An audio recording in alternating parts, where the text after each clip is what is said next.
শুভ সন্ধ্যা। ঈদ মুবারক জানাচ্ছি সবাইকে। ঈদ মুবারক। আজকে আপনারা আমাদের সাথে যারা যুক্ত হয়েছেন আপনাদের সকলকে আমার পক্ষ থেকে আমার সালাম নমস্কার জানাচ্ছি। স্বাগত জানাচ্ছি আজকের এই webinar topic fundamentals of architecture, software architecture এই টপিকসটিতে যুক্ত হওয়ার জন্য। আজ আমাদের সাথে যুক্ত হয়েছেন শুধু জাপান থেকে আমাদের সিনিয়র বড় ভাই, এবং আরেকজন যুক্ত হয়েছেন, তিনিও সফটওয়্যার ইন্ডাস্ট্রির সাথে রিলেটেড আছেন অনেক দিন থেকে। তিনি 2 বছর জাপানে ছিলেন একটি সফটওয়্যার ইন্ডাস্ট্রিতে, পরে বাংলাদেশে এসে বিজিআইটি তে জয়েন করেছেন। শুধু দর্শক মন্ডলী, আমরা কথা না বাড়িয়ে সরাসরি আমরা আপনাদের সামনে তাদেরকে আমি নিয়ে আসছি, তাদেরকে পরিচয় করিয়ে দিব। আমি প্রথমেই স্ক্রিনে নিয়ে আসছি আমাদের Enamul Hasan, senior software engineer at BJIT limited, former software engineer at BJIT incorporation Japan, former student of JUST. ভাই, আপনাকে স্বাগত জানাচ্ছি আজকে আমাদের এই ওয়েবিনারে। আমাদের সাথে আরো একজন যুক্ত আছেন,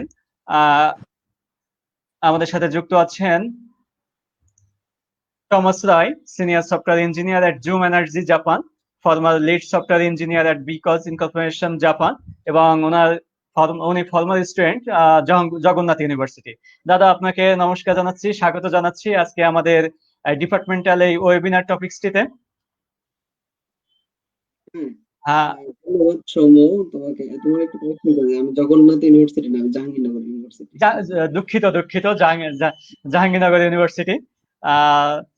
আমি একটু মিস্টেক করে ফেলছি, জাহাঙ্গীরনগর ইউনিভার্সিটি। শুধু দর্শক মন্ডলী, আজকে আমাদের যে ওয়েবিনার টপিকসটি নির্ধারিত হয়েছে ফান্ডামেন্টালস অফ সফটওয়্যার আর্কিটেকচার। এটা মূলত একটি টেকনিক্যাল টপিক, যেটা সাধারণত কম্পিউটার সায়েন্স অ্যান্ড ইঞ্জিনিয়ারিং ডিপার্টমেন্টের স্টুডেন্টসরা এর সাথে খুব বেশি পরিচিত, এর সাথে ইন্টারাকশন বেশি আছে এটার সাথে। আমরা আজকে সম্পূর্ণ একটি টেকনিক্যাল বিষয় নিয়ে আলোচনা করব, সেজন্য আমরা দুজন ইন্ডাস্ট্রি এক্সপার্টকে আমরা আজকে আমন্ত্রণ জানিয়েছিলাম, এবং আমাদের আমন্ত্রণে সাড়া দিয়ে তারা আমাদের সাথে উপস্থিত আছেন। আমি সরাসরি ডিসকাশন সেশনে চলে যেতে চাচ্ছি। আমি প্রথমেই এনামুল হাসান ভাইয়ের কাছে যেতে চাচ্ছি। আমাদের যেহেতু টপিকস এর নাম ফান্ডামেন্টালস অফ সফটওয়্যার আর্কিটেকচার, আমি ভাইকে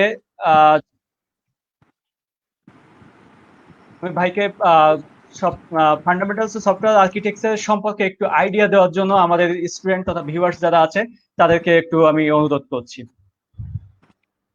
ভাই, কি শুনতে পাচ্ছেন আমার কথা? হাসান ভাই?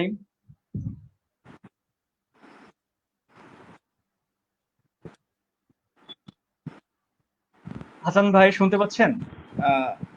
ওকে, ধন্যবাদ সৌম্য। আমি এনামুল হাসান। হ্যাঁ, একটু একটু শুনতে পাচ্ছি। হ্যাঁ ভাই।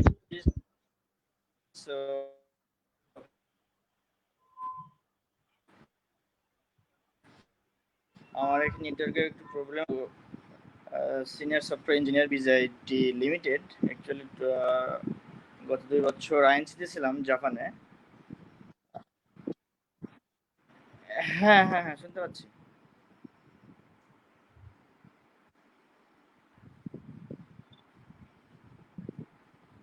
আমাকে শুনতে পাচ্ছ? হ্যাঁ ভাই, আমরা শুনতে পাচ্ছি, আপনি কন্টিনিউ করেন, শুনতে পাচ্ছি।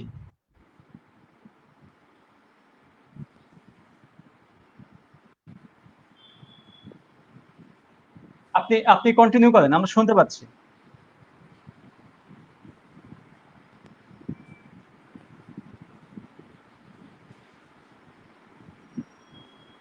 হাসান ভাই, আপনি কি শুনতে পাচ্ছেন?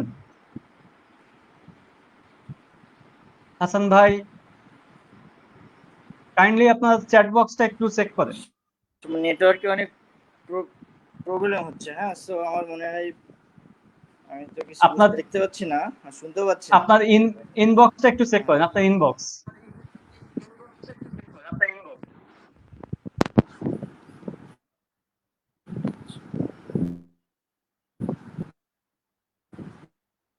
দুঃখিত, আমরা সাধারণত একটু নেটওয়ার্ক প্রবলেমের ভিতরে আছি। আমাদের গেস্ট এনামুল হাসান, ওনার নেটওয়ার্ক বিভ্রাটের জন্য আমরা একটু দুঃখিত, আমরা কন্টিনিউ করতে পারছি না এই মুহূর্তে। হাসান ভাই, কি শুনতে পাচ্ছেন?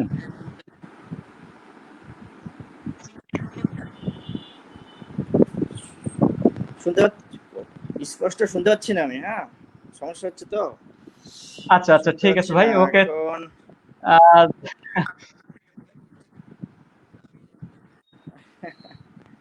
ওকে ভাই, থ্যাংক ইউ, সমস্যা নাই। আচ্ছা, আমি ওকে ভাই, সরি বুঝতে পারছি না। হ্যাঁ, না ওকে, সমস্যা নাই। ওকে, থ্যাংক ইউ। আমাদের একটু নেটওয়ার্ক প্রবলেমের জন্য আমাদের একজন গেস্ট এনামুল হাসান উনি শুনতে পাচ্ছিলেন না। আমরা দুঃখিত এজন্যই যে আমরা সেশনটি ওনার সাথে কন্ডাক্ট করতে পারলাম না। আমি সেজন্য আহ, টমাস রায় দাদা, আপনার সাথে আজকে সেশনটা আমাদের কন্ডাক্ট করতে হবে, যেহেতু ওনার বড় ধরনের একটা প্রবলেম হয়ে গেছে নেটওয়ার্কের। দাদা, আমি শুরুতেই মানে যেহেতু আমাদের আজকের টপিকসটা হচ্ছে ফান্ডামেন্টালস অফ সফটওয়্যার আর্কিটেকচার, এবং এটা সাধারণত কম্পিউটার সায়েন্সের স্টুডেন্টের জন্য একটা কোর্সই আছে, সফটওয়্যার ইঞ্জিনিয়ারিং নামে একটা কোর্স আছে। এখন এই কোর্সটা সাধারণত দেখা যাচ্ছে যে যারা আমরা পড়ি বা পড়াই টিচার হিসেবে, তারা দেখা যাচ্ছে থিওরিটিক্যাল নলেজটা বেশি দেওয়া হয়, এটার সাথেও প্র্যাকটিক্যাল নলেজটা অতটা ওতপ্রোতভাবে জড়িত না। এখন আপনি যেহেতু ইন্ডাস্ট্রি লেভেলে আছেন, আপনার দেখা যাচ্ছে যে এই লেভেলটা আপনি যখন ইউনিভার্সিটির স্টুডেন্ট ছিলেন তখন থিওরিটিক্যালি আপনি পড়েছেন এবং জানেন, এবং সাথে সাথে যখন ইন্ডাস্ট্রি লেভেলে গিয়েছেন তখন এই নলেজটা আপনি প্র্যাকটিক্যালি পেয়েছেন। এখন এই দুইটার ভিতরে আপনি একটু যদি কম্পারিজন করেন তাহলে আপনি কি ফাইন্ডিংসটা পান, সেটা যদি আমাদের একটু জানাতেন। হুম আসলে হয়টা কি আমাদের ইউনিভার্সিটিতে অনেক অনেক সেমিস্টারে অনেক প্রজেক্ট হয়, হ্যাঁ। তো আমরা সাধারণত যেটা করি যে প্রজেক্ট গুলো আমরা আহ, না বুঝেই না শুনেই বা রিকোয়ারমেন্ট অ্যানালাইসিস অনেক সময় অনেক কিছু না করে সাবমিট করে দিই, ঠিক আছে। তো আমার কাছে যেটা মনে হয় ডিফারেন্সটা হচ্ছে যে ইউনিভার্সিটিতে থাকাকালীন কোলাবোরেটিভ ওয়ার্ক যেটা মানে টিম ওয়ার্ক, ঠিক আছে, এটা একটু কম হয়, প্লাস প্রফেশনাল ফ্লেভারটা থাকে না, ঠিক আছে। তারপরে অনেক কিছু আমরা দেখা যায় যে ওই কি বলে আম, না না বুঝেই করে থাকি, যে প্রজেক্টটা ঠিক মানে 6 মাসের মধ্যে করে দিতে হবে, করে একটু পড়াশোনা করে তারপরে কাজে লেগে পড়লাম, বিষয়টা এরকম, এরপরে সাবমিট করে দিলাম। ইন্ডাস্ট্রিতে হয়ে যে এটা একদম ভিন্ন বিষয়। ইন্ডাস্ট্রিতে একটা লেভেল মানে কি বলে না ফ্লো অফ কন্ট্রোল যেটা বলি আমরা, তাই না, হচ্ছে আমরা একটা ম্যানেজমেন্টের একজন ম্যানেজার থাকবে, টিম লিডার থাকবে, তারপর আমার ডেভেলপার থাকবে, টেস্টার থাকবে, এরকম একটা স্ট্রাকচার ডিপার্টমেন্ট থাকে। যার কারণে হয়টা কি যে যার কাছে রিকোয়ারমেন্ট আসে, দেখা যাচ্ছে যে আমার manager, say as an example আমার ম্যানেজার, সে রিকোয়ারমেন্ট নিয়ে আসলো যে আমাদের এরকম একটা সফটওয়্যার বানাতে হবে। তো এটা রিকোয়ারমেন্ট হচ্ছে এটা, ডকুমেন্টেশন থাকে, ঠিক আছে। আচ্ছা। ডকুমেন্টেশন অনুযায়ী আমাদেরকে অ্যানালাইসিস করতে হয় যে আমরা আসলে আহ, কোন প্যাটার্নে বা কোন আর্কিটেকচারে আমরা এই প্রজেক্টটা সাকসেসফুলি হ্যান্ডেল করতে পারবো, ঠিক আছে। তো ওইভাবে রিকোয়ারমেন্ট অ্যানালাইসিস করা হয়, তার ইউজ কেস বানানো হয়, তার এন্টিটি গুলা খোঁজা হয় যে কি কোন জায়গাগুলা মানে কার সাথে কি রিলেটেড, তারপর কি বলে ডাটা ফ্লোটা কেমন হবে, আমাদের database design, backend front end. সাধারণত তুমি যদি ফেসবুকের কথা ভাবো, ফেসবুকটা আমরা যেটা দেখি এটা ফ্রন্ট এন্ড, ব্যাক এন্ডে একটা মেকানিজম আছে, ঠিক আছে। হ্যাঁ, সো এই front end back end design কেমন হবে, আমার রিলেশনাল ডেটাবেস হবে নাকি কেভিএস, এখন খুব চল, কেভিএস এর এখন খুব চল, নো এসকিউএল বলে আছে। তো আমার কি হবে এটার একটা ডিজাইন, এটা একটা আর্কিটেকচার প্রথমে মানে প্রস্তাব করা হয়, টিম ওয়ার্কের মধ্যে আলোচনা করে যেটা বেস্ট সেটাকে আমরা নিয়ে তারপরে আমাদের কাজটা শুরু হয়ে যায়।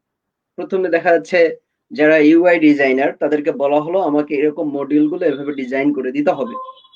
সে যদি অ্যাপ্লিকেশনটা ওয়েব হয় তাকে এই ওয়েব টেকনোলজি দিয়ে, যেমন এইচটিএমএল, সিএসএস, জাভাস্ক্রিপ্ট, এগুলো দিয়ে তাকে ওই ডিজাইনটা করতে হবে। তারপর ব্যাক এন্ড প্রোগ্রামারের আলাদা আর একটা ডিপার্টমেন্ট, ঠিক আছে। ব্যাক এন্ড প্রোগ্রামারে কি করে, back end logic plus back end data structure কেমন হবে সেগুলো নিয়ে তারা থাকে। আবার ডেটাবেস ডিজাইন যারা ডেটাবেজের ভালো স্পেশালিস্ট বা যাদের এক্সপিরিয়েন্স আছে তারা ডেটাবেস ডিজাইন করে। তো এরকম স্মল স্মল গ্রুপে জিনিসগুলো ভাগ করা হয়। দেন একটা ফুল স্ট্রাকচার দাঁড় করানো হয়, এই আর কি। এটা স্ট্রাকচারাল, এটা ফ্লো অফ কন্ট্রোল আর কি। তারপর হচ্ছে তোমার যখন অ্যানালাইসিস হয়ে গেল, এসডিএলসি লাইফ সাইকেলটা যদি আমি বলি, সফটওয়্যার হ্যাঁ, হ্যাঁ। ডেভেলপমেন্ট সাইকেল, হ্যাঁ, life cycle. Software development life সাইকেলে রিকোয়ারমেন্ট অ্যানালাইসিস, তারপর ডেভেলপমেন্টের মধ্যেই অনেকগুলো ইয়া থাকে, যেমন ডিজাইন থাকে, তারপর হচ্ছে database design, back end architecture দাঁড় করানো, এরপর টেস্টিং, তারপর রিলিজের সময় আমরা এখন তো রিলিজ হয় হচ্ছে তোমার সিআইসিডি, যেটা continuous integration, continuous development. CICD যারা প্র্যাকটিস করতেছে তারা ওই যে ডেভঅপস ইঞ্জিনিয়ারিং বলে এটাকে। এটা করে আমরা প্রথমে একটা টেস্টিং রিলিজ হয়, যে টেস্টিং বলে আমরা স্টেজিং বলি, যেটা হচ্ছে ইন্ডাস্ট্রিয়াল ওয়ার্ড হচ্ছে স্টেজিং। স্টেজিংটা তখন সাকসেসফুলি টেস্ট করা হয়, তারপরে দেন প্রোডাকশনে চলে যেতে হয় এবং সেটা লাইভে চলে যায়।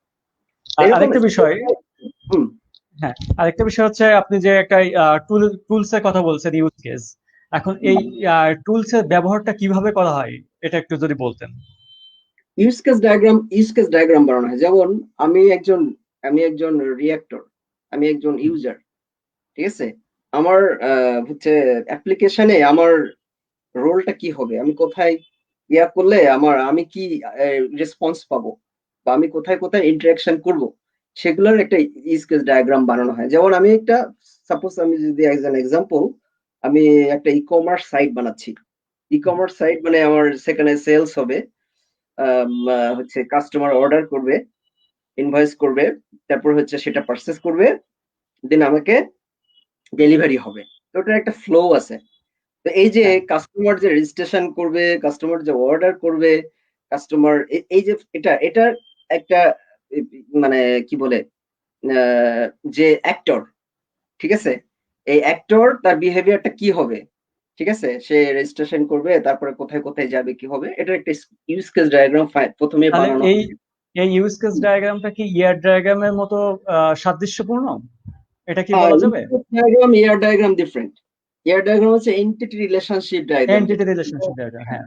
ডিসকাস ডায়াগ্রাম হচ্ছে অ্যাক্টর কি বিহেভ করবে, সেটা হচ্ছে একটা প্রথম যে গুই ইন্টারাকশনের সময় আমরা কিভাবে কিভাবে ডাটাগুলো, মানে একজন ইউজার কিভাবে কি করবে আর কি, সেটার একটা ডায়াগ্রাম। আর ইয়ার ডায়াগ্রাম হচ্ছে যে এন্টিটি, আমার এই সিস্টেমে এন্টিটি কি কি আছে।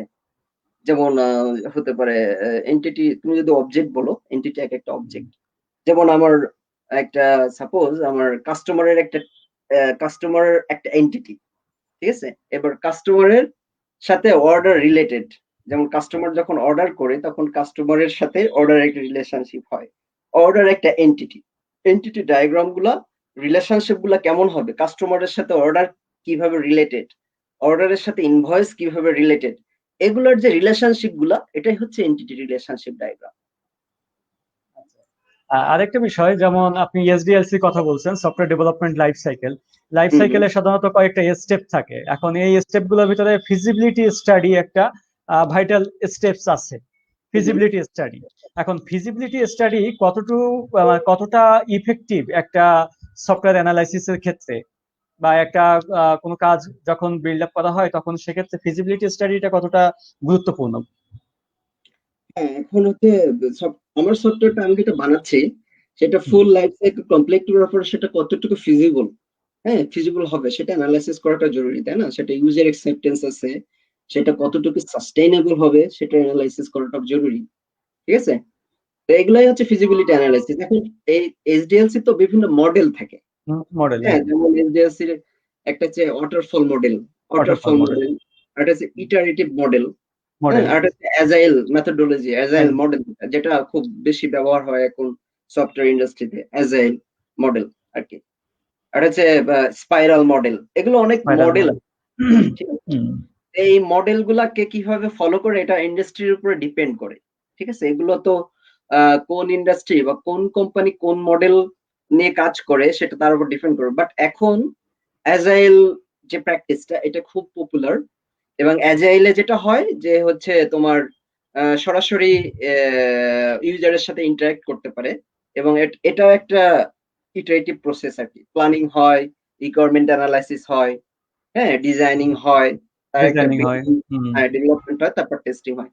এটা হচ্ছে কি বলে আহ, এক ধরনের আ- ইটারেশন, স্প্রিন্টে এগুলা ইয়া করা হয় আর কি, ভাগ করা হয়। যেমন ফার্স্ট ইটারেশন, এটাকে যদি আমি স্প্রিন্ট বলি, তাহলে হুম। একটা রিলিজ যায়, আবার আরেকটা স্প্রিন্টে আরেকটা রিলিজ যায়, আবার আরেকটা স্প্রিন্টে আরেকটা রিলিজ যায়। বাট ওই প্ল্যানিং প্লাস লাইফ সাইকেলটা সবসময় একই হয়। এটা আচ্ছা, হচ্ছে অ্যাজাইল এই মেথডোলজি। হ্যাঁ। as hmm. a model। এখন এই আপনি যে কটা মডেলের কথা বললেন, waterfall model, iteration model, iterative model, তারপরে incremental model, spiral model, agile model, এই সব মডেলগুলোর ভিতরে মানে এখন রিসেন্টলি সব একটা সফটওয়্যার বিল্ড আপ করার জন্য সবচেয়ে কোন মডেলটা ইফেক্টিভ? আহ, সেটা হচ্ছে সফটওয়্যারের ইয়া ইয়া তোমার হচ্ছে ডিমান্ডের উপর ডিপেন্ড করে। যেমন এখন হচ্ছে সবাই অ্যাজাইল প্র্যাকটিসই করে। আর হচ্ছে প্র্যাকটিস করে। আরেকটা ইয়ে আছে স্ক্রাম। ঠিক আছে, স্ক্রাম হুম। স্ক্রামের সাথে অ্যাজাইল খুব মানে খুব নিবিড় ভাবে সম্পর্কিত আর কি। তো এটা হচ্ছে আমার কাছে মনে হয়েছে যে অ্যাজাইলটা বেশি ইফেক্টিভ। ঠিক আছে, কারণ এটা ইটারেটিভ প্রসেস। তো সাপোজ একটা কাস্টমারের জন্য একটা অ্যাপ্লিকেশন বানানো হচ্ছে। তো কাস্টমার তো তাড়াতাড়ি অ্যাপ্লিকেশনটা চাইবে। ঠিক আছে, তাই। হুম। তো আমি দেখা যাচ্ছে 1 বছর ধরে একটা প্রজেক্ট শুরু করলাম। ঠিক আছে, 1 বছরের একটা প্রজেক্টের আমার ডেডলাইন আসলো, টাইমলাইন হলো 1 বছর। তো আমি যদি পুরো একটা বছর ওয়েট করি, তাহলে কাস্টমার বিরক্ত হয়ে যাচ্ছে, তাই না? সে চাচ্ছে যে তার প্রোডাক্টটা খুব তাড়াতাড়ি লঞ্চ হয়ে যাক। অ্যাজাইল প্র্যাকটিসে যেটা হয় যে আমি 6 মাসে একটা স্প্রিন্ট দিয়ে আমি কাস্টমারকে বললাম যে তোমার এই পর্যন্ত এই তোমার এই কাজটা হয়েছে, তুমি এখন এটা হচ্ছে এই এতটুকু অংশ দিয়ে এই স্প্রিন্ট দিয়ে তুমি কি তোমার কতটুকু সার্ভ করতে পারবে, এটা তুমি চাও কিনা। তাহলে কাস্টমার খুশি হয়ে গেল, তার একটা ইয়াও পেয়ে গেল, প্রোডাক্টের একটা ফার্স্ট ভার্সন পেয়ে গেল। তো এইভাবে স্প্রিন্ট ওয়াইজ প্রোডাক্টটা ডেভেলপমেন্ট হলে লাস্ট পর্যায়ে যে এটা ফাইনাল রিলিজ হয়ে যায়।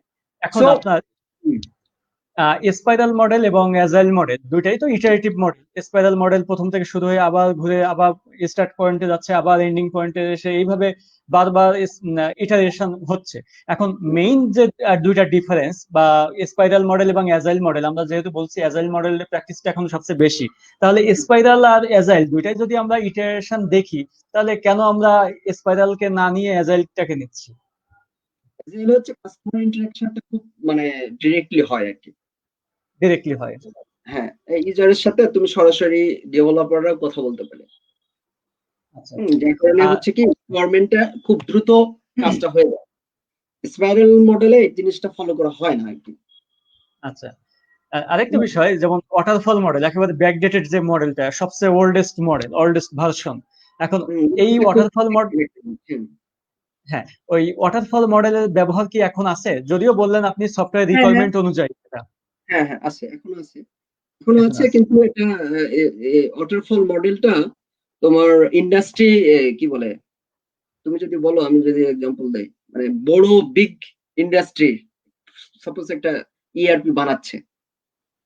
ঠিক আছে, তো হ্যাঁ। এরকম বিগ সফটওয়্যার গুলোতে অনেক সময় ওয়াটারফল মডেল ফলো করা হয়। এর কারণ হচ্ছে যে এদের তো আর ওই হেডেক নাই, এরা চায় প্রোডাক্টটা যাতে একদম 100% শেষ হয়ে তারপর আমরা প্রোডাকশনে যাই। লং যে মানে কি বলে যে যে যে প্রজেক্ট গুলো অনেক লম্বা সময় ধরে করা হয়, এবং যে প্রজেক্ট গুলো উপরে অনেক বেশি ইনভেস্টমেন্ট হয়, এবং যেটা আসলেই একটা মানে বড় ধরনের একটা কাজ, তখন এই ধরনের মডেল, এটা আসলে ডিপেন্ড করে ইন্ডাস্ট্রির উপরে। ঠিক আছে, ভ্যারি করে আর কি, এবং প্রোডাক্টের উপরেও অনেক অনেক ক্ষেত্রে ভ্যারি করে। তো ওয়াটারফল মডেলটা এখন খুব বেশি ফলো করা হয় না, তারপরেও ফলো করা হয়। এটা হচ্ছে ডিসিশন প্লাস হচ্ছে এই প্রোডাক্টের ক্যারেক্টারিস্টিক্স এর উপরে ডিপেন্ড করে। আচ্ছা, একটা সবচেয়ে কমন একটা কোশ্চেন আছে, যেমন সফটওয়্যার ইঞ্জিনিয়ারিং এ দুঃখিত, সফটওয়্যার ইঞ্জিনিয়ারিং এ বলা হয় যে সফটওয়্যার ইঞ্জিনিয়ারিং কে লেয়ার টেকনোলজি বলা হয়। হুম, থিওরিটিক্যালি আমরা জেনেছি, হুম, প্র্যাকটিক্যালি আপনি তো কাজ করছেন, এটাকে কেন হুম। লেয়ার টেকনোলজি বলা হয়? আপনি যদি একটু বিস্তারিতভাবে জানাতেন। আসলে লেয়ার টেকনোলজি বলতে আমরা বুঝি যে এটা প্রতিটা লেয়ারের একটা বিষয় আর কি। যেমন আমরা যদি বলি যে সফটওয়্যার কোয়ালিটি ফোকাসটা কেমন হবে, তাই না? তারপরে প্রসেসটা কেমন হবে, মেথডস গুলো কি কি অ্যাপ্লাই করা হবে এবং এটার জন্য কি কি টুলস লাগবে। তো এগুলো যদি আমরা একটা লেয়ার বলি, হ্যাঁ, সেই হিসেবে লেয়ার কিন্তু এই সফটওয়্যার ইঞ্জিনিয়ারিং যে একটা লেয়ার টেকনোলজি, এটা জাস্ট একটা ডেফিনেশন বলা যায়, ঠিক আছে। এটা আচ্ছা আমরা মানে ফলো করতেছি, বাট জিনিসটা ওইরকম ভাবে আর কি স্ট্রিক্টলি করা হয় না যে আমরা আসলে আহ, কি ধরনের সফটওয়্যার বানাচ্ছি এটার উপরেই অনেক কিছু ডিপেন্ড করে, বুঝছো। যেমন আমি যদি বলি যে আমি একটা সোশ্যাল সোশ্যাল নেটওয়ার্কিং এর জন্য একটা অ্যাপস বানাচ্ছি, ঠিক আছে। তো এটার জন্য এটার উপরে যে ইঞ্জিনিয়ারিং করা হবে, যে সে আসলে কি টাইপের আর্কিটেকচারের উপর দাঁড় করানো হবে, তারপরে হচ্ছে কি ধরনের টুলস আমরা ইউজ করব, হ্যাঁ, এগুলো। আর সফটওয়্যার ইঞ্জিনিয়ারিং এর কমন যে থিওরিটিক্যাল লেয়ার টেকনোলজি বলা হয়, এটা হচ্ছে তোমার হচ্ছে ওই সফটওয়্যারের কোয়ালিটিটা কেমন হবে, প্লাস তার প্রসেসটা কেমন হবে, মেথডস গুলো কি কি ফলো করা হবে, টুলস কি কি থাকবে। যেমন আমি সাপোজ আম, আহ, একটা মোবাইল অ্যাপস বানানোর জন্য কি কি টুলস ইউজ করা হবে, সেটা একটা লেয়ার। হ্যাঁ, তারপর তারপর লেয়ার হচ্ছে মেথডস। মেথডস আমি ডেটাবেস ডিজাইন করব, আমি ইমপ্লিমেন্টেশন করব, আমি কোন ধরনের মেথড অ্যাপ্লাই করব, এটা একটা লেয়ার। আর একটা হচ্ছে প্রসেস, ঠিক আছে। লাস্ট হচ্ছে কোয়ালিটি ফোকাস, এই কোয়ালিটিটা কেমন হবে।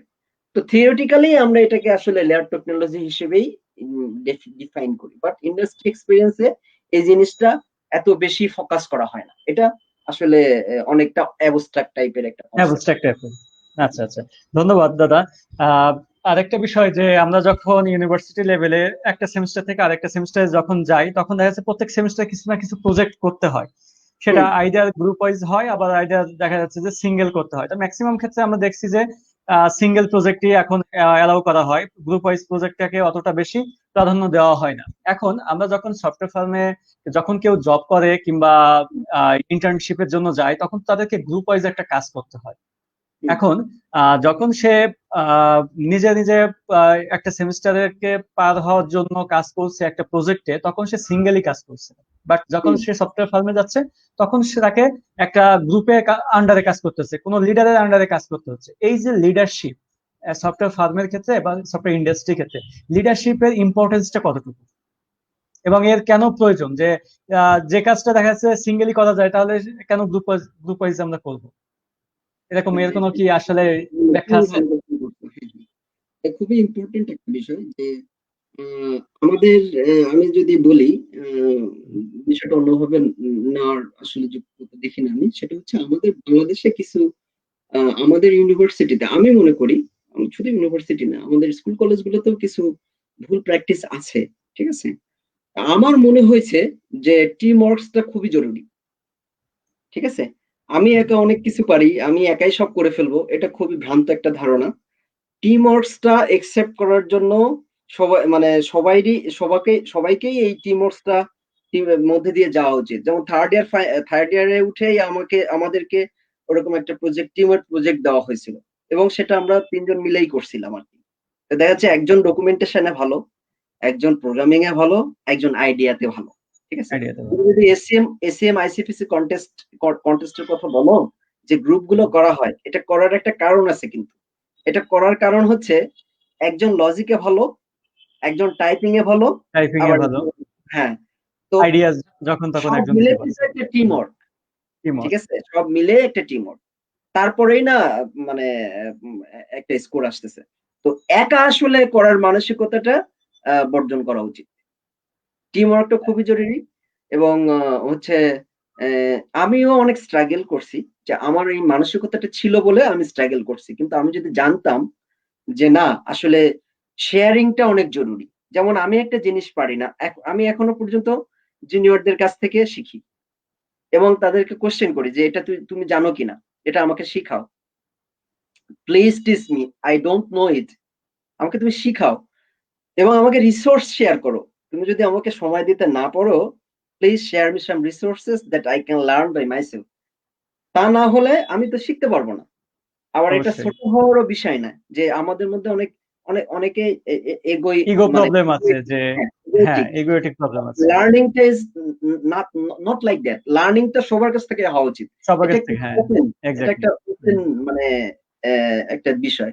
যেমন তুমি সিনিয়র জুনিয়র ডাজন্ট ম্যাটার, লার্নিংটা হ্যাঁ, হচ্ছে আসল বিষয়। লার্নিংটা আসল জিনিস। এখন আমি যদি জুনিয়র কাছ থেকে শিখে গুগলে জব পাই, তাহলে হুম, আসলে ইয়াকে মানে কি বলে গেইনার কে? আমিই তো গেইনার, তাই না? So exactly. লার্নিংটার জন্য মানে কি সিনিয়র কি জুনিয়র যে জিনিসটা জানে তার কাছে কোশ্চেন করা উচিত। এবং আমার কাছে মনে হয়েছে যে আহ, আমাদের স্টুডেন্টদের বা আমাদের কোশ্চেন নাই, কোশ্চেন নাই বলেই আমরা জানি না, ঠিক আছে? এক্স্যাক্টলি, আপনি যেটা বলছেন, হ্যাঁ, হ্যাঁ, কোনো কিছু কোশ্চেন জানতে নাই হলে আগে বলেই থেকে আমরা জানি না। কোশ্চেন অ্যারাইজ তো করতে হবে। লার্নিং এর ফার্স্ট স্টেপ হচ্ছে ইউ হ্যাভ টু আস্ক। তোমাকে কোশ্চেন করতে হবে, এবং কোশ্চেন করলে কেউ যদি সলিউশন না দিতে পারে তাহলে তোমাকেই খুঁজতে হবে, বুঝতে কারণ হবে। You have everything in Google. তোমার শুধু গুগলে না, এখন সবকিছুই ওপেন সোর্স, সবকিছুই ওপেন সোর্স বলা যায় এক প্রকার। প্রায় 70 থেকে 80% ওপেন সোর্স, ঠিক আছে? এখন ওপেন সোর্স থেকে আমাকে জানতে হবে যে আমি কোথা থেকে রিসোর্স গুলো পাবো, এটাই তো, আর তো কিছু না। আর সময়টা বের করে নিয়ে শিখতে হবে, একটু ধৈর্য ধরে শিখতে হবে। এই এই জন্য টিম ওয়ার্কসটাও জরুরি, আবার হচ্ছে নিজের আগ্রহটাও জরুরি, এবং নিজের প্রচুর কোশ্চেন থাকতে হবে। হুম। এক্স্যাক্টলি, যে টিম ওয়ার্ক না হলে দেখা যাচ্ছে কাজটা অনেক কঠিন হয়ে যায়। হ্যাঁ, আর হ্যাঁ, টিম ওয়ার্কের সাথে কাজটা করলে অনেক সহজে এবং কম সময়ে সেটা করা পসিবল হচ্ছে। এখন আপনি তো ইন্ডাস্ট্রিতে আছেন, সেহেতু দেখা যাচ্ছে যে এখন লেটেস্ট কোন ফ্রেমওয়ার্কটা বা সফটওয়্যার বিল্ড আপের জন্য, ডেভেলপমেন্টের জন্য কোন ফ্রেমওয়ার্কটা আপনারা ইউজ করছেন এখন? না, এখন এটা আসলে ভেরি করবো যে আমি আগে বললাম, যেমন এখন সবাই সবাই হচ্ছে মাইক্রো সার্ভিস আর্কিটেকচার। আমি যদি সফটওয়্যার আর্কিটেকচারের কথা বলি, এখন সবাই মাইক্রো সার্ভিস আর্কিটেকচার ব্যবহার হচ্ছে। তুমি যদি অ্যামাজন বলো, ফেসবুক বলো, গুগল বলো, সবাই মাইক্রো সার্ভিস আর্কিটেকচার ইউজ করে।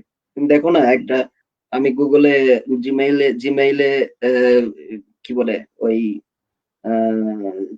লগ ইন করলে আমার গুগল ড্রাইভেও অটোমেটিক্যালি লগ ইন হয়ে যায়। এবং অটোমেটিক এটা, হবে। হ্যাঁ, এটা হচ্ছে ইভেন্ট বেসড একটা আর্কিটেকচার। ইভেন্ট ফায়ার করে, ট্রিগার করে আর কি। আচ্ছা, আচ্ছা। সিকিউআরএস বলে, এত হচ্ছে সিকিউআরএস। তো এখন হচ্ছে ইভেন্ট বেসড আর্কিটেকচার আছে, মাইক্রো সার্ভিস আর্কিটেকচার আছে। তো এগুলা বেশি ফলো করা হয়, কারণ হচ্ছে এগুলাতে হয় কি, ওই ডিপ্লয়মেন্ট করা, প্রোডাকশন করা একটু মানে এক টিমের উপরে আরেকটা টিমের ডিপেন্ডেন্সি থাকে না, ঠিক আছে? যেমন ফেসবুকে তুমি যদি দেখো, মেসেঞ্জার আছে না, মেসেঞ্জার একটা একটা টিম আছে, এবং দে হ্যাভ ডিফারেন্ট ব্যাকএন্ড। আবার হুম, তুমি যদি পোস্ট বা ইয়া করো, এটার জন্য আবার আলাদা একটা সার্ভিস আছে। তো এরকম ছোট ছোট সার্ভিসে ভাগ করে তারপরে হচ্ছে এপিআই গেটওয়ে দিয়ে, এখন রেস্ট এপিআই ইউজ করা হয় সব জায়গায়। রেস্ট এপিআই কম বেশি সব জায়গায় ইউজ করা হয়, এবং এটা ডাটা ম্যানিপুলেশন, ডাটা ট্রান্সফার সবকিছুর জন্য এটা খুব সহজ এবং লাইট ওয়েট। এবার রেস্ট এপিআই এর জন্য আবার আলাদা আলাদা টেকনোলজি থাকে, যেমন তুমি নোড জেএস ইউজ করতে পারো, ব্যাকএন্ডে জাভার আছে, আবার সি শার্প আছে, পাইথন আছে। ডিপেন্ডস অন হচ্ছে তোমার কি ধরনের অ্যাপ্লিকেশন সেটার উপর ডিপেন্ড করে। তো এখন হচ্ছে মাইক্রো সার্ভিস আর্কিটেকচারটা পপুলার। আর তুমি যদি টেকনোলজির কথা বলো, ল্যাঙ্গুয়েজের কথা বলো, হুম, তাহলে ওই যে বললাম যে তুমি যদি মেশিন লার্নিং এর কথা বলো বা আর্টিফিশিয়াল ইন্টেলিজেন্স এর কথা বলো, তাহলে পাইথন এর অনেকগুলো ফ্রেমওয়ার্ক আছে। Python is best. বা যে স্পেসক্রাফট যেগুলার অ্যাপ্লিকেশন আছে, ওই যে আমরা দেখি মিসাইল ছুটতেছে, মিসাইল তারপর ছুটতেছেন। স্যাটেলাইটে অনেক কিছু, এটা পাইথনের অনেক প্রোগ্রাম আছে। পাইথন হচ্ছে এগুলোর জন্য খুব পারফেক্ট একটা ল্যাঙ্গুয়েজ। আর হচ্ছে উম, আমরা যেসব অ্যাপস গুলো দেখি বা যেসব ওয়েব আছে, ওয়েব অ্যাপ্লিকেশন গুলো দেখি, এগুলোতে সিঙ্গেল পেজ অ্যাপ্লিকেশন আছে অনেক। যেমন লিঙ্কডইন বলি যদি আমরা, এটা একটা সিঙ্গেল পেজ অ্যাপ্লিকেশন, ঠিক আছে? পুরো আচ্ছা, হচ্ছে ওয়েবটা পুরো পুরো লোড হয় না। তুমি দেখবে যে জায়গাটায় ক্লিক করতেছে শুধু সেই অংশটাকে সে রেন্ডার অংশটুকু হচ্ছে। হ্যাঁ, রেন্ডার সেই করছে। অংশটা render হচ্ছে। তো এগুলোতে অনেক ধরনের টেকনোলজি আছে, এটা ডিপেন্ড করে হচ্ছে ওই ইন্ডাস্ট্রি বেসপেক্স, ওই ইন্ডাস্ট্রি কি মানে কোনটা তাদের কাছে মনে হয়েছে যে এই জিনিসটা পারফেক্ট আর কি। যেমন এখন রিয়াক্ট নেটিভ আছে অ্যাপস এর জন্য, ব্যাকএন্ডে নোড জেএস আছে।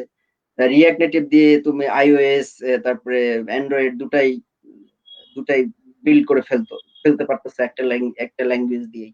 আবার নেটিভ অ্যাপ, অ্যান্ড্রয়েড অ্যাপ আছে। তো এটা ডিপেন্ড করে আসলে ইয়ার উপরে। যেমন যেমন তোমার গুগলের আরেকটা আছে, গুগলের কি বলে আমি নামটা ভুলে গেছি, ওদেরও একটা অ্যাপস বানানোর একটা ল্যাঙ্গুয়েজ আছে, এটা ফ্লাটার, সরি ফ্লাটার, ফ্লাটারটাও ইউজ হচ্ছে। তো টেকনোলজি আসলে প্রচুর, এখন টেকনোলজি প্রচুর, এখন তুমি কি ইউজ করবা, কোন ইন্ডাস্ট্রি কোনটা ব্যবহার করবে সেটা তাদের উপর ডিপেন্ড করতেছে, এবং তাদের ফিজিবিলিটি অ্যানালাইসিস, তাদের সাস্টেনেবল প্রোডাক্ট কোনটা মনে করতেছে, তাদের টিম ওয়ার্ক বা তাদের টিম কিসে বেশি দক্ষ, এগুলো অনেক কিছু, অনেক ডাইমেনশনের উপরে ডিপেন্ড করে আর কি। তারপরে সেই টেকনোলজিটা সিলেক্ট করে যে এটা দিয়ে করবে। হ্যাঁ, কিন্তু এখন মানে ওই মাইক্রো সার্ভিসটা খুব পপুলার, কারণ মাইক্রো সার্ভিস না হলে এত অনেক কিছু সম্ভব হতো না, একসাথে অনেক কিছু করা, এক একটা সার্ভিস এক একটা ইয়া সার্ভ করে আর কি, এবং ইভেন্ট বেসড আর্কিটেকচার অনেক বেশি পপুলার এখন। আরেকটা বিষয় যে আমরা আমরা সাধারণত ইউনিভার্সিটি লেভেলে থাকতে অনেকেই ভয় পাই যে কোডিং নিয়ে, যে কোডিং এর প্রতি একটা দুর্বলতা মানে ভীতি কাজ করে, যে এটাকে কিভাবে আহ এই ভয়টা দূর করব। এখন সবাই দেখা দেখা যাচ্ছে যে যখন প্রজেক্ট ভিত্তিক বা রিসার্চ ভিত্তিক কোনো কাজ করতে গেলে দেখা যাচ্ছে যে একটা প্রজেক্ট ইমপ্লিমেন্টেশন করতেই হয়, বা রিসার্চ করছে কেউ, সেক্ষেত্রে দেখা যাচ্ছে যে তাকে ইমপ্লিমেন্ট করতে হচ্ছে, ইমপ্লিমেন্ট করতে গেলেই দেখা যাচ্ছে কোডটা মানে করতে হবে, কোড করে তারপরে তাকে ইমপ্লিমেন্টেশন ফেজে যেতে হবে। এখন অনেকেই ভয়ে তো অবস্থা খারাপ হয়ে যায়, আমিও ভয় পেতাম এক সময় যে কোডিংটা নিয়ে। তা এই কোডিংটা যারা ইন্ডাস্ট্রিতে যায়, সফটওয়্যার ফার্মে জব করে, তাদের ভিতরে কিন্তু প্রথম প্রথম হয়তো থাকলেও থাকতে পারে কিনা আমি জানি না, আপনি যেহেতু আছেন, আমি ইন্ডাস্ট্রিতে কখনো জব করা হয়নি আমার সফটওয়্যার ফার্মে, সো আমি জানি না এখন এই ভয়টা কিভাবে এলিমিনেট করা যায়। আচ্ছা, আমিও কিন্তু ভালো কোডার না, আমি এখনো বলি আমি কিন্তু ভালো কোডার না, বাট এটা আমার এখন প্যাশন হয়ে গেছে আর কি, ঠিক আছে, কারণ এটা ছাড়া তো আমার বাঁচার কোনো ওয়ে নাই। আমি তো মাটির কাজ করতে পারবো না, বা আমি কোথাও যে কায়িক পরিশ্রম করে কাজ করতে পারবো না, ঠিক আছে। তো এটাই আমার এখন প্যাশন, এটা এখন আমার প্রফেশন। সো আমাকে শিখতে হচ্ছে, আমাকে জানতে হচ্ছে, আমাকে প্রতিদিনই কিছু না কিছু শিখতে হচ্ছে, পড়তে হচ্ছে। এখন প্রচুর টেকনোলজি চেঞ্জ হচ্ছে, এটা একটা, আমি মনে করি এটা একটা চ্যালেঞ্জ।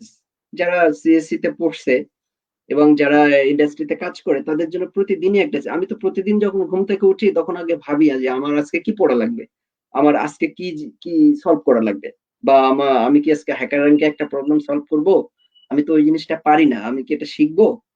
সো প্রতিদিনই আমাকে এটা নিয়েই ঘুম থেকে উঠতে হয়, ঠিক আছে। এবং এটার জন্য আমার পার্সোনালি স্ট্রাগল করতে হয় আর কি। আজকে আমার ক্লান্ত লাগতেছে, বা আজকে আমি কেন দোকানে করব, বাট আমাকে কিন্তু করতে হয়, ঠিক আছে।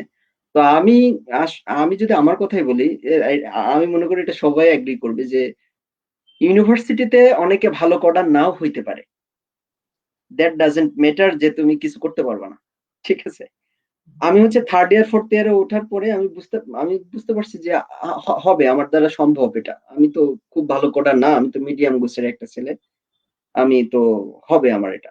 তো তখন আপনি আমি কি এই যে আপনি কিভাবে সাহসটা পেলেন যে হবে এটা আমার? হ্যাঁ, সাহসটা পেলাম হচ্ছে যে আমার একটা যখন প্রজেক্ট দেয়, তখন ওই প্রজেক্টটা আমি যতটুকু পারছি নিজে নিজে করছি, নিজের আইডিয়া দিয়েই করছি। এবং আমাদের কয়েকটা স্যার ছিল, আমাদের ইউনিভার্সিটিতে কিছু ইয়ং ইয়ং স্যার ছিল, এবং তারা হচ্ছে অনেক ইন্সপায়ার করছে, সবাইকে ইন্সপায়ার করতে, এবং সেখান থেকে সাহস নিতে নিতেই আসলে এক সময় হয়ে গেছে আর কি। পরে যখন আমি ইন্ডাস্ট্রিতে মুভ করি তখন আমি তো কিছুই জানি না, I don't have single experience of industry, আমার কিচ্ছু নেই। কিন্তু আমি কিন্তু ওই পড়াশোনা করে ইন্টারভিউ দিছি, ইন্টারভিউ দেওয়ার পরে আমার হয়ে গেছে, আমার তারা ভাবছে যে না এটা দ্বারা হবে। তারপরে আমি ওই যে সিনিয়রদের ঝাড়ি খাইছি, সিনিয়রদের কাছে প্রচুর কোশ্চেন করছি, এবং যে জানে তার অনেক চোখ রাগানো সহ্য করছি, বাট আবার ভালোবাসাও পাইছি, ঠিক আছে। তো এইভাবে ঠেকে ঠেকে নিজে নিজে বুঝে বুঝে আস্তে আস্তে যখন এক্সপিরিয়েন্স হয়ে গেছে তখন একটা কনফিডেন্ট চলে আসছে যে না, তাহলে এখন I can go by myself, I can do anything by myself. এরপরে এইভাবে আস্তে আস্তে আসলে এখন আমি বুঝতে পারছি যে আমার আমার কি কি করা লাগবে, বা আমার কি করা লাগবে। আমি এখনো ফেইলর, ফার্স্ট কথা হচ্ছে ফেইলর হতে হবে, যে কোনো কিছুতে ফেইলর হতে হবে, ঠিক আছে। আমি যে একদম সাকসেসফুল গুগলের প্রোগ্রামার ফার্স্ট স্টেপে হয়ে যাব, বা অ্যামাজন বা বড় কোনো বিগ কোম্পানির একজন ভালো প্রোগ্রামার হয়ে যাব, এটা মানে ভাবার দরকার নাই। আমি যতটুকু পারি আমার মধ্যে একটা পোটেনশিয়াল তো আছে। আমি মনে করি সবারই একটা পোটেনশিয়াল আছে। পোটেনশিয়াল আছে। সব পোটেনশিয়ালটা ডিসকভার করাটাই মেইন, যে আমি আসলে কিসে ভালো এটা ডিসকভার করাটাই মেইন। ঠিক আছে? যেমন আমার দক্ষতা বা তোমার দক্ষতা ভিন্ন ভিন্ন জায়গায় হতে পারে। হতে কিন্তু পারে। ডিসকভার তো আমাকেই করতে হবে। ঠিক অবশ্যই। আছে? সো এইটাই আরকি। মানে আমার কাছে ওই করতে, করতে বা নিজে, নিজেই ইন্সপায়ার্ড হইছি যে না এটাই তো আমার জীবন জীবিকা। এটা দিয়েই আমাকে চলতে হবে। সো আমাকে এটা ভালোভাবে শিখতে হবে। ঠিক আছে? আমি এবং আমি এরকম অনেক প্রচুর ফেইল করি, এখনো ফেইলর, এবং আমি এ পর্যন্ত প্রচুর ইন্টারভিউ দিয়ে ফেইল করছি। এখনো ফেইল করি। কিন্তু আমি শিখি। আমার প্রধান কথা হচ্ছে যে আমি ফেইল যে করলাম, আমি এখান থেকে কি শিখছি? এটাই হচ্ছে আমার আমার হচ্ছে আরকি। সো ফেইলিউর হতে হবে। ভয় পাওয়ার কোনো কারণ নেই। কোডিংটা এরকম এরকম যে খুব মানে ভয়ের একটা বিষয়, এটা ভাবার কোনো কারণ নেই। এটা করতে হবে। এটা করতে, করতে আস্তে, আস্তে ভয় কেটে যাবে। এবং করতে হবে ভেবে চিন্তে করতে হবে। এই। অবশ্যই। আর মোটিভেশনের জায়গায় যদি বলেন তাহলে মনে করেন যে আমি ব্যক্তিগতভাবে অনেককেই দেখেছি যারা ইউনিভার্সিটি লেভেলে ভালো মানের প্রোগ্রামার না বা কোডিং টোটালি পারেই না, কিন্তু ইন্ডাস্ট্রি লেভেলে যে তারা এখন অনেক ভালো মানের প্রোগ্রামার হয়ে গেছে, তারা চেষ্টা করছে। সো যারা ভাবছে এখন, আমি বিশেষ করে যারা দেখছে, যারা স্টুডেন্ট আছে কম্পিউটার সায়েন্সে, তাদের উদ্দেশ্যে আমি বলছি যে যারা দেখছে তারা যদি মনে করে থাকে আমি তো ভালো পারি না কিংবা আমার ভয় লাগে, সেই ক্ষেত্রে ভয় পাওয়ার কোনো কারণ নাই। কারণ এরকম হাজার হাজার এক্সাম্পল আছে যারা ইউনিভার্সিটি লেভেলে ভালো মানে প্রোগ্রামিং করতেই পারতো না, কিন্তু পরবর্তীতে তারা খুব ভালো ভালো পজিশনে গেছে এবং সফটওয়্যার ফার্মেই তারা এখনো নিজেদের জীবন জীবিকা নির্বাহ স্থান হিসেবে বেছে নিয়েছে। তো আরেকটা বিষয়, যেমন দাদা আপনাকে যদি বলি যে একটা স্টুডেন্ট যদি ফার্স্ট ইয়ারেই ভর্তি হয় ইউনিভার্সিটিতে, সে ফার্স্ট ইয়ার থেকেই তো প্রোগ্রামিং শুরু হয়, বেসিক কোর্স সি দিয়েই তো শুরু হয় একেবারে প্রথম থেকে। প্রথম থেকেই সে কিভাবে তার স্কিলটা বাড়াতে পারে একেবারে প্রথম লেভেল থেকে? প্রথম লেভেল থেকে স্কিলটা কিভাবে বাড়াতে হবে? Motivation first. আমাকে করতে হবে, আমি বুঝি না কিছু এবং হাল ছেড়ে দিলাম, এটা করা যাবে না। যেমন আমি আমার এখনো মনে আছে আমাদের একজন সি মানে একজন টিচার ছিলেন। তো আহ, আমি তখন হচ্ছে ইউনিভার্সিটিতে তবলা বাজাতাম ভালো, এবং আমার ওই আচ্ছা। তবল ছিলামই পরিচিত হয়ে গেছিল। ওই স্যার, আমি তো কোড করতে পারতাম না, তো স্যার আমাকে বলে যে টমাস, শুধু কি ভালো তবলা বাজালে হবে, তোমাকে প্রোগ্রামিং শিখতে হবে। তো হ্যাঁ, সেই কথাটা এখনো মনে আছে যে আসলেই তো তাই, উনি তো ঠিকই বলছিলেন যে আমি আসলে আমার প্রফেশন তো এটা হবে, সো আমাকে আচ্ছা। এইটাতেই বেশি স্কিলড হতে হবে। আমার জীবন তো তবলা বাজিয়ে আমাকে কেউ আমার জীবন করতে পারবো না। ঠিক আছে? সো মানে যারা কম্পিউটার সায়েন্সে পড়ছে, নেটওয়ার্কিং, প্রোগ্রামিং, দুইটা সাইট আছে। ঠিক আছে? তো যারা নেটওয়ার্কিং এ যেতে চায়, যারা প্রোগ্রামিংটা অতটা মানে মনে করে না, যে তাহলে নেটওয়ার্কিং এর কিন্তু প্রচুর জব আছে এবং ভালো হুম, লেভেলের জব আছে। ঠিক আছে? নেটওয়ার্কিং এ যেতে পারে। আর প্রোগ্রামিং যারা ভালোবাসে আরকি, যাদের করতে ভালো লাগে, তারা ভালো প্রোগ্রামার হতে পারে। এখন প্রচুর কম্পিউটার সায়েন্সের স্টুডেন্টদের জন্যই এখন সময়। এখন অবশ্যই। প্রচুর এখন তুমি যেকোনো জায়গায় মুভ করতে পারো। কম্পিউটার সায়েন্সের স্টুডেন্টই একমাত্র মানে জব মার্কেট হচ্ছে ওপেন। তুমি বাংলাদেশ থেকে আয়ারল্যান্ডে চলে যেতে পারো। তুমি যদি ভালো স্কিল প্রোগ্রামার হও। তুমি বাংলাদেশ থেকে অস্ট্রেলিয়ায় চলে যেতে পারো। তুমি আমেরিকাতে চলে যেতে পারো। তুমি একটা ভালো জব নিয়ে চলে যেতে পারো। কিন্তু তোমাকে মোটিভেশনটা থাকতে হবে যে আমাকে ভালো প্রোগ্রামার হতে হবে। এই। এটাই ঠিক আছে? দাদা। এইজন্য তুমি যদি প্রথম তোমার কোশ্চেনে আসি আমি এবার। সি প্রোগ্রামটা আসলে সবাই ভয় পায়। আমি নিজেও ভয় পাইতাম। আমি অনেক কিছু বুঝতাম না। ঠিক আছে? পরে যখন আস্তে, আস্তে বড় হচ্ছি, তখন আস্তে, আস্তে শিখছি যে এগুলো কিভাবে কাজ করে। আসলে প্রোগ্রামটা লেখার পরে, সি তো একটা কম্পাইলড ল্যাঙ্গুয়েজ আরকি। প্রোগ্রামটা লেখার পরে কিভাবে কম্পাইল হয়, আউটপুটটা কিভাবে হয়, এর ভিতরের মেকানিজমটা কি, এগুলো টিচাররা যদি একটু সুন্দর করে বলে দেয়, তাহলে আগ্রহটা প্রকাশ পায় আরকি। ঠিক আছে? এবং সহজ করে বুঝালেও ছাত্ররা হচ্ছে একটু ইন্সপায়ার্ড হয়। তো প্রোগ্রামটা আসলে ওই ছোটখাটো প্রোগ্রাম লিখেই প্র্যাকটিস করতে করতেই আমার মনে হয় ভয় কেটে যায়, এবং এটা আস্তে আস্তেই মানে পয়েন্টার, মানে একটু অ্যালগরিদমের দিকে চলে যাবে। একটা প্রথমে যোগ হুম, করি না, যোগের প্রোগ্রাম লিখি বা একটা বিয়োগ করার প্রোগ্রাম লিখি, তারপরে অ্যারে, এরপরে অ্যারে, তারপর হচ্ছে পয়েন্টার, তারপরে আস্তে আস্তে ডিপ ডিপ লেভেলের দিকে চলে যায় আর কি। প্রথমে স্ট্রিং, তারপরে অ্যারে, তারপর পয়েন্টার, তারপরে এভাবে আস্তে আস্তে পয়েন্টার। চলে গেলে তারপরে হচ্ছে করতে করতে করতে করতে আস্তে আস্তে ভালো করবো।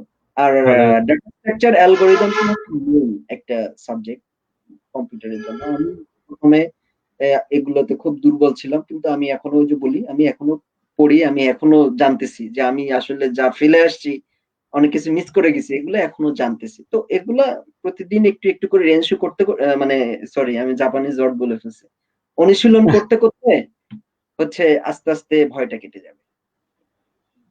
আসলে অনুশীলনের উপরে কোনো বড় কোনো ওষুধ নাই, অনুশীলন যত করা হবে তত বেশি ভয় দূর হবে এবং হুম, নিজের স্কিলটা তত বেশি বাড়বে।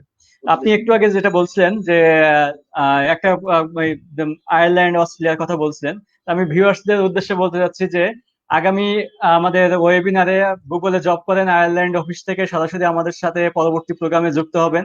তাই আপনারা যারা আজকে এখন দেখছেন, আপনারা পরবর্তী প্রোগ্রামটাও দেখার জন্য উন্মুখ হয়ে থাকেন, সরাসরি গুগল থেকে, গুগলে জব করেন আয়ারল্যান্ডের অফিস থেকে আমাদের সাথে যুক্ত হবেন। আমি এখন আপনাদের নামটা ঘোষণা করতে চাচ্ছি না, আমরা এটা একটু চমক রাখতে চাচ্ছি যে গুগল থেকে আমাদের সাথে কে যুক্ত হবেন।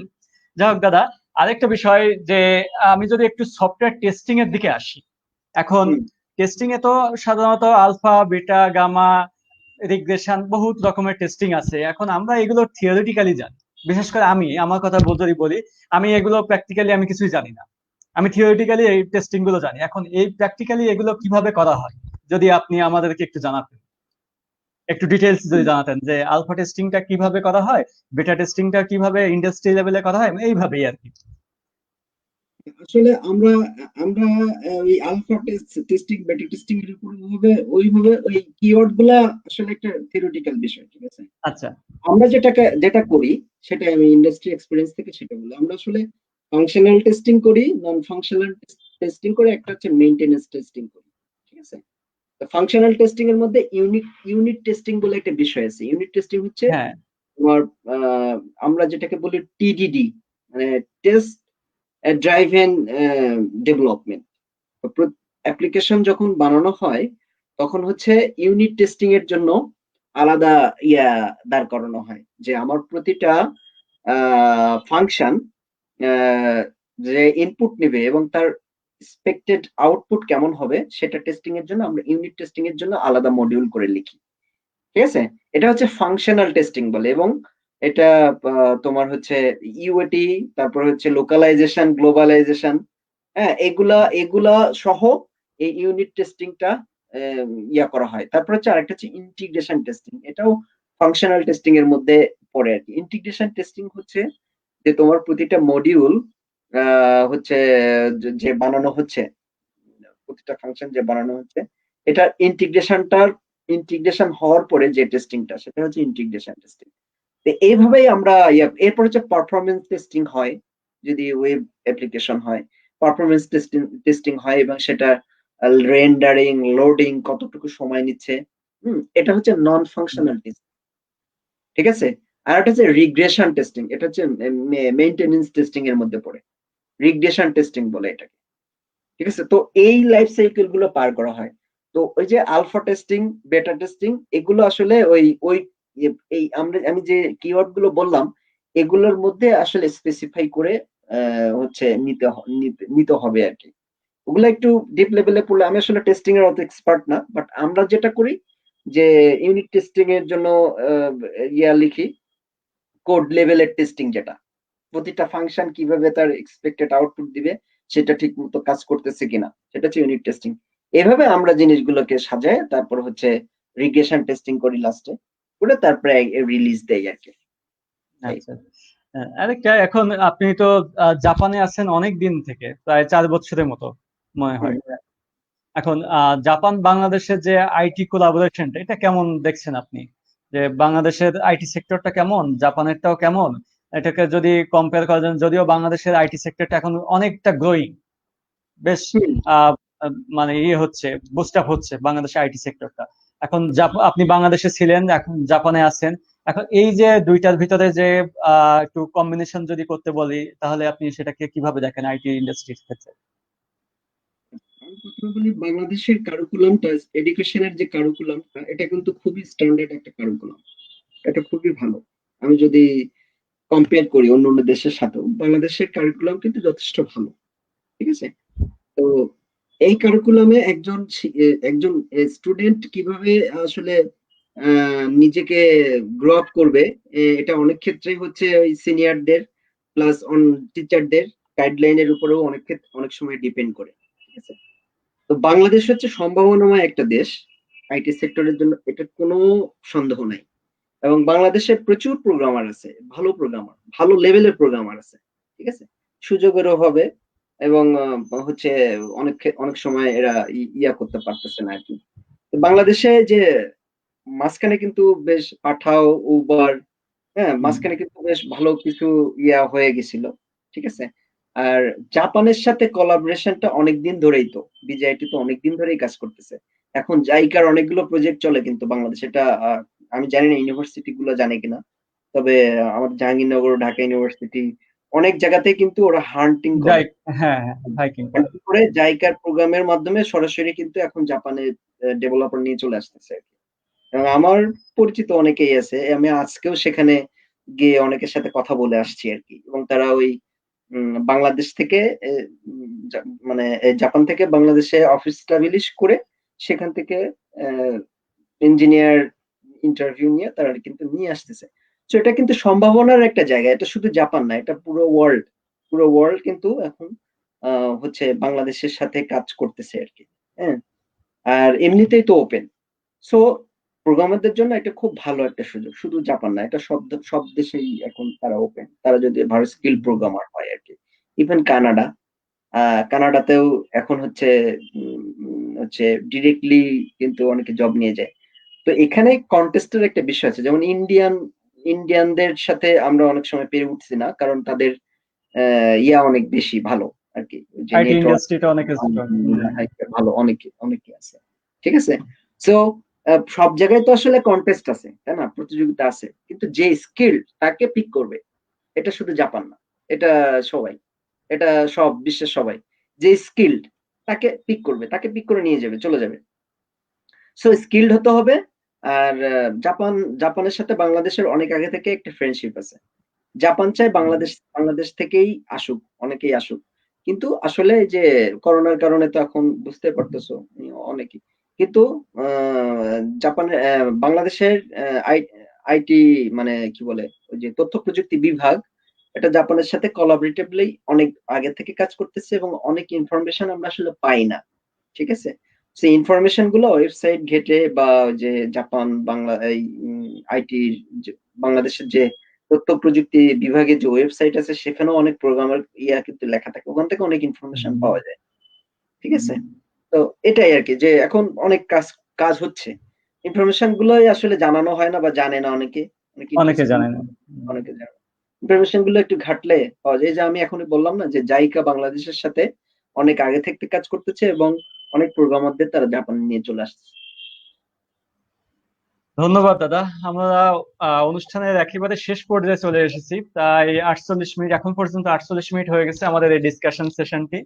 আমি প্রথমে দুঃখিত এই জন্য যে আমরা নেটওয়ার্কের সাময়িক বিভ্রাটের জন্য প্রথম থেকে একটু শুরু করতে একটু সমস্যা হয়েছিল, তারপর থেকে আর সমস্যা হয়নি।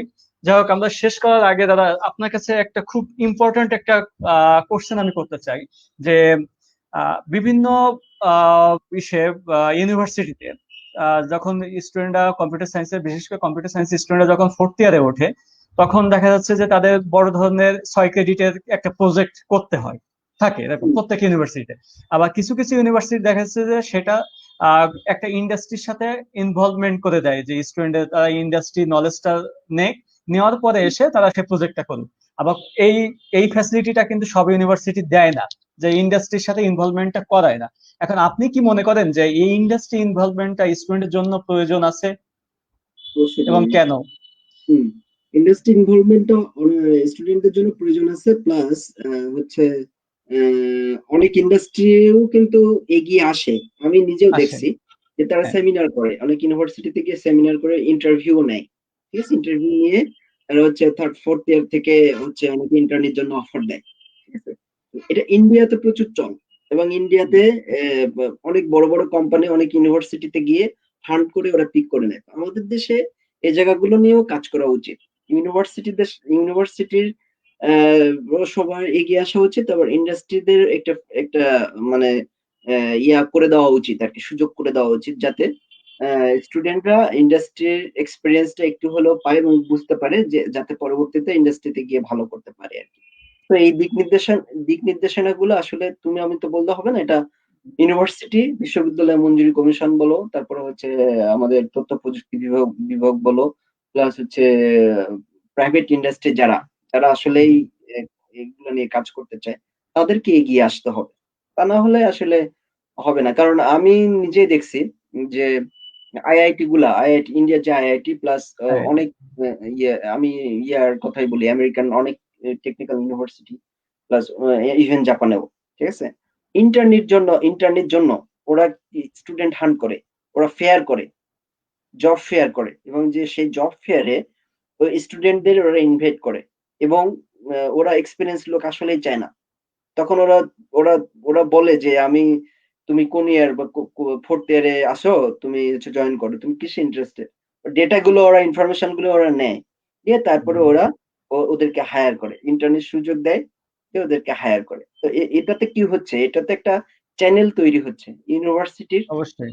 ইন্ডাস্ট্রির একটা চ্যানেল তৈরি হচ্ছে, এবং মানে সবাই ফ্যাসিলিটি পাচ্ছে, স্টুডেন্টের একটা কর্মসংস্থান হয়ে যাচ্ছে, ইউনিভার্সিটি গুলার একটা চ্যানেল তৈরি হয়ে যাচ্ছে যে আমার ইউনিভার্সিটিতে আর তারাও কিন্তু অনেক ক্ষেত্রে ইন্ডাস্ট্রির অনেক কাজও করতে পারে, ঠিক আছে? গ্রুপে একটা কাজ দিয়ে দিল, ঠিক আছে?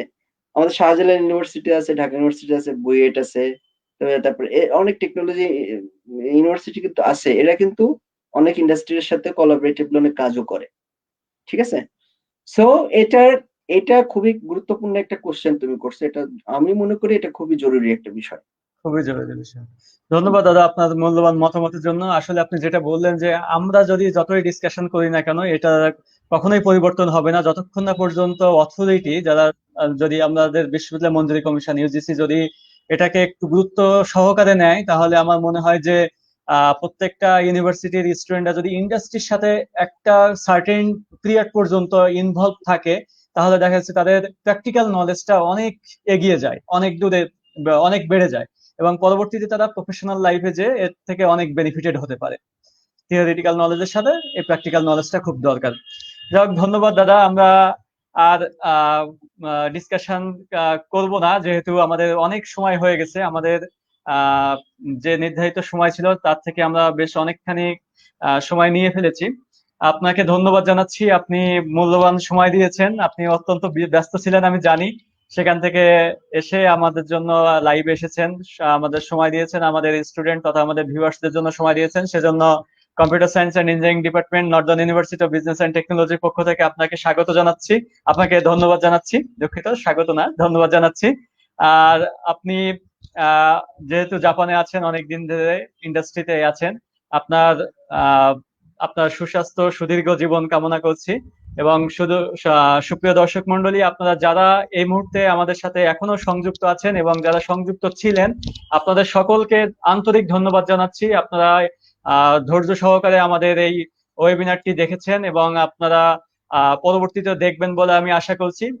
পরবর্তী ওয়েবিনারে আপনাদেরকে আমি একটু আগে হিন্টস দিয়েছি যে গুগল থেকে আমাদের সাথে একজন যুক্ত হবেন। আমি তার নামটা এখন ঘোষণা করছি না, আপনারা কিছুদিন পরেই তাকে দেখতে পাবেন। সুতরাং আপনারা আমাদের সাথে থাকুন, আমাদেরকে দেখতে থাকুন, এবং এইভাবে টেকনোলজির সাথে থাকুন এবং টেকনোলজিকে এগিয়ে নিয়ে যান। সেই কামনা রেখেই আজকের মতো এখানেই বিদায় নিচ্ছি। শুভরাত্রি। আপনারা সবাই সুস্থ থাকুন, সুন্দর থাকুন, এই কামনায় আজকে শেষ করছি এখানে। ধন্যবাদ সবাইকে।